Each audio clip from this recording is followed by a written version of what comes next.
the fact that they don't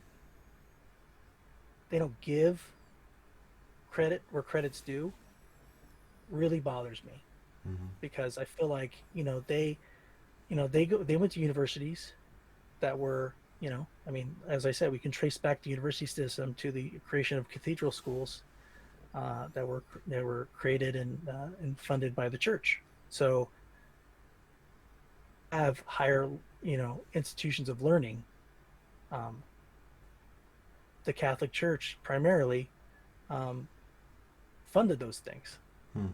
and it just makes it sound, they make it sound like things just happened like by magic. That things just, these scientific theories were discovered. Well, who funded them? Who who educated the people that discovered these things? Hmm. Where's the chain of events that lead up to a Galileo or a Copernicus, or like I said, a first Sir Francis Bacon, or you know, or an Einstein. What's the chain of events that led up to that, and what role does Christianity play in all of that narrative? And I Yeah, would say it's a huge role. yeah, that's a good point because I think you're right. They do kind of portray it as that these guys are really largely just rebels to the church. That they kind of, even if they weren't raised completely independent of it, they were probably just kind of spiteful of it and then became these rebels and stood up against the monolithic church, and that's why they're heroes. And Mhm. it's yeah, my guess is it's a little bit more nuanced than that. Like, there was And some yeah, actual appreciation for the church, and well, but even though to a I don't point know. where you have Neil deGrasse Tyson talking about Galileo in such a negative way, it's like, at least have some appreciation for the history of where you're at. Like the fact that you're able to do these things and believe these things and think these things. There's a causal relationship historically of how we got to Neil deGrasse Tyson. Mm-hmm. The fact that Neil deGrasse Tyson rejects God is because, obviously he doesn't see the evidence, but the fact that he's even at a point where he's researching this stuff and believing this stuff and reveling in all this wonderful things he's seeing in the universe is because help fund people that got him there. Okay. So that's my big qualm. That's where I it's not fair, and it's, Mm-hmm. and aside from being, uh, you know uh, ahistorical and anachronistic, it's just uncharitable too. Mm-hmm. I'm not honestly. I'm not a historian, so I'm doing my best to kind of. Yeah. I've looked into it a little bit, but not certainly not enough for me to speak authoritatively. Other than to say, from what little I have looked into it, Neil deGrasse Tyson's narrative of history, even from the little bit I've looked into it, is just off. Like it's very uncharitable, very Mhm. very very one track. Seems like ideologically driven rather than historically derived. Yeah. You know. I think I totally agree with you 100%. I think too with Dawkins as well, Oh yeah, Hitchens, yeah. all the new atheists, I think, have this, aggression towards a theistic worldview, but they don't. I mean, like I said, I keep saying this too, is that you are able to have those views because theists help develop them. you know, you just reject the cause of it all, and claim there's no evidence for it. But the fact that you're at that point is you owe a debt of gratitude To to the yeah, they're all to standing on theists. right. They're all standing on shoulders of giants in order to rebuke them. And there's some right. There's some like understandability to like look. They developed the things as far as they could, and then later people developed them further, and later people developed them further, so that you can look back and say, yeah, Aristotle wasn't right in his physics, but if you don't have respect for Aristotle, you're an idiot. Mhm. Or maybe Newton and his physics didn't account for certain things. but if you look back and say, oh well, then Newton was an idiot, then you're the idiot, you know. So yeah, no, I totally agree with that. There's very little respect for the shoulders that you're standing on when you criticize the people that've gone before you like that, and the church, and then to characterize the church as this total like backwoods hicks who just thought there were demons flying around doing Mhm. everything, and they're just all superstitious morons. Ugh, that's sickening. Yeah. Or the quote that he said, I want to put on the table not why 85% of the members of the National Academy of Science reject God. I want to know why 15% of the National Academy don't. Like, don't you know that they basically, I think, are, I'm going to tell you right now, Neil deGrasse Tyson, the reason why they don't is because they are in line with the historical, traditional view of science. They are inheritors of of Galileo and Copernicus and Sir Francis Bacon. They're the true inheritors of those giants. Hmm. They're not rejecting and not looking down upon their forebears. So I think that they're more true scientists than someone like a Neil deGrasse Tyson. Hmm. Yeah, I kind of Boom! see. I just laid down the gauntlet on him. Yeah, I kind of I see those guys as more ideologues than.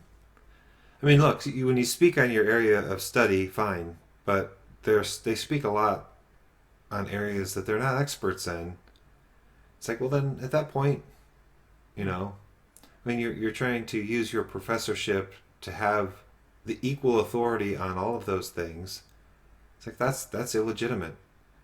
Now, look at myself. I'm pontificating on issues, and I'm not really an authority on anything. But I'm not claiming to be, right? I'm not claiming to be Yeah. like an authority in. I mean, I've studied more philosophy than history and that kind of stuff. Um, I'm claiming to be a layperson who is at least relatively well read, Hmm. and Oh, just you are. I op- agree. I think you are that. opining on these issues, right? Yeah. But I think those guys use their actual credentials and stuff in ways that I think are disturbing. Yeah. And it influences people to think improper. It gives them improper knowledge that they then buy wholesale because, oh, this is Neil deGrasse Tyson. He's on a TV show. I mean, I hate to say that people are simple enough to just buy wholesale what he's saying, Mm-hmm. but they are. I mean, there's some people who just accept what what the internet tells them or what the TV show tells them or whatever. They're that's where they're at. And Yeah. so he has a PhD or whatever he has. I mean, he knows certain things very well, and he's very articulate. Mm-hmm. So it's there's the rhetorical force behind his words because of what he does and what title he holds and who he's advising and what science board he's on. So those things all come with weight, and I think he would be okay with pushing someone towards atheism. I think he's okay with that. Mm-hmm. I think he would love that if a Christian or a former Christian came up to him and said, you know what, Neil, I watched your Cosmos series, and I'm just, I used to be a Christian, and I just realized now that you're right. I think he would be like, man, that's a victory. I think I Sure. think he Sure. I think he'd be totally cool with that. Mm-hmm. He enlightened somebody, Yeah. and that to me is just that does bother me. Well, and I think it bothers me a lot because he's credentialed. Uh, People think that he's equally versed in history, maybe equally versed in history as he is in astrophysics or whatever. Mhm. Yeah, Uh, and when you don't make that separation, you're trying to now leverage your authority and credentials to pontificate on matters that are more ideologically based rather than, and that just seems to be an abuse of his position. If he is going to do the Cosmos series and say those things, and I don't know actually who's writing that. I don't know if he has some historian in the background writing that history, but Mhm. if he is, that Yeah, seems that's scary. Like, yeah, uh, or if he's doing it, then he needs to say, "Look, this is how I see the narrative of the history of the church and the Enlightenment and the scientific discoveries after that." but I'm not really an expert in those areas. I'm just giving you my lay version of it. That would be at least an honest approach. Yeah. Yeah, I agree. I think that should be a historical disclaimer. Yep. Yeah. the, the views expressed here are not exactly historically accurate. They were the views of Neil deGrasse Tyson. Viewer Yeah. discretion advised. Right.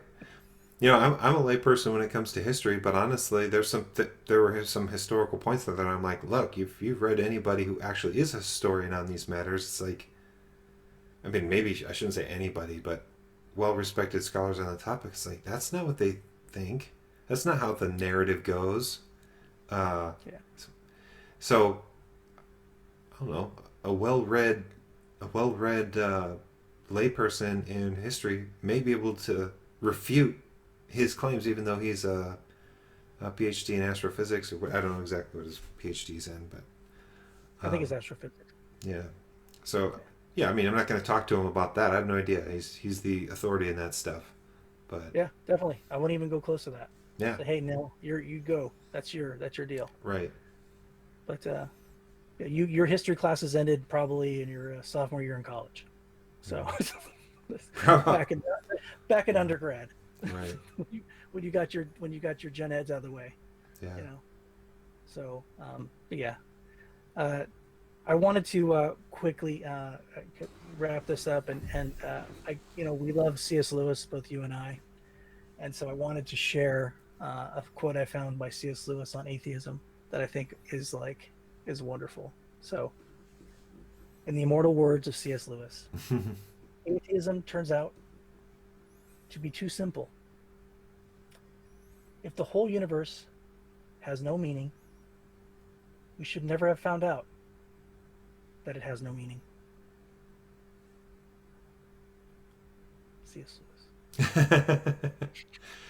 A hush falls over the crowd. Yeah. So if it has no meaning, we should never have found out. But why? Why did we find out it has no meaning? Why would we even have that inclination to discover that? Yeah, see, I love C.S. Lewis. Yeah. Great communicator.